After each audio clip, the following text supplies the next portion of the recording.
ایک دن حضرت جبرائیل علیہ السلام دربار رسالت میں حاضر ہوئے اور عرض کی، یا رسول اللہ صلی اللہ علیہ وسلم، میں نے ایک عجیب و غریب واقعہ دیکھا ہے۔ حضور نبی اکرم صلی اللہ علیہ وسلم نے پوچھا، وہ واقعہ کیا ہے؟ جبرائیل علیہ السلام نے عرض کی، یا رسول اللہ صلی اللہ علیہ وسلم، مجھے کوقاف جانے کا اتفاق ہوا۔ مجھے وہاں آہو فغاں رونے چلانے کی آوازیں سنائی دیں۔ جدھر سے آوازیں آ رہی تھیں میں ادھر کو گیا تو مجھے ایک فرشتہ دکھائی دیا جس کو میں نے اس سے پہلے آسمان پر دیکھا، جو کہ اس وقت بڑے اعزاز و اکرام سے رہتا تھا۔ وہ ایک نورانی تخت پر بیٹھا رہتا، 70,000 فرشتے اس کے گرد صف بستہ کھڑے رہتے تھے۔ وہ فرشتہ سانس لیتا تو اللہ تعالیٰ اس سانس کے بدلے ایک فرشتہ پیدا کر دیتا تھا، لیکن آج میں نے اسے فرشتے کو کوقاف کی وادی میں سرگرداں و پریشاں و آہوزاری کندہ دیکھا۔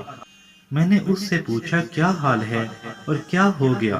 اس نے بتایا، معراج کی رات جب میں اپنے نورانی تخت پر بیٹھا تھا، میرے قریب سے اللہ تعالیٰ کے حبیب نبی اکرم صلی اللہ علیہ وسلم گزرے تو میں نے حضور صلی اللہ علیہ وسلم کی تعظیم و تکریم کی پرواہ نہ کی۔ اللہ تعالیٰ کو میری یہ ادا، یہ بڑائی پسند نہ آئی اور اللہ تعالیٰ نے مجھے ذلیل کر کے نکال دیا۔ پھر اس نے کہا، اے جبرائیل علیہ السلام، اللہ کے دربار میں میری سفارش کر دو کہ اللہ تعالیٰ اس غلطی کو معاف فرمائیں اور مجھے بحال کر دے۔ یا رسول اللہ صلی اللہ علیہ وسلم، میں نے اللہ تعالیٰ کے دربار بے نیاز میں نہایت عاجزی کے ساتھ معافی کی درخواست کی۔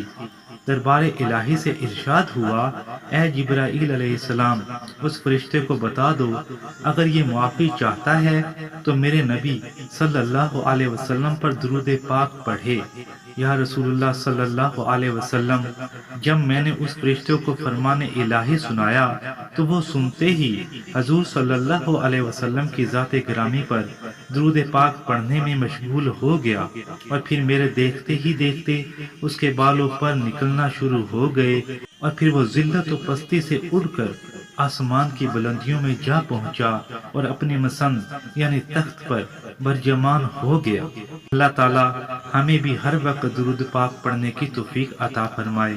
دوستو، اس ویڈیو کو لائک بھی کریں، شیئر بھی کریں، اور کیسی لگی ہمیں کمنٹس میں بھی ضرور بتائیں۔ جزاک اللہ خیر۔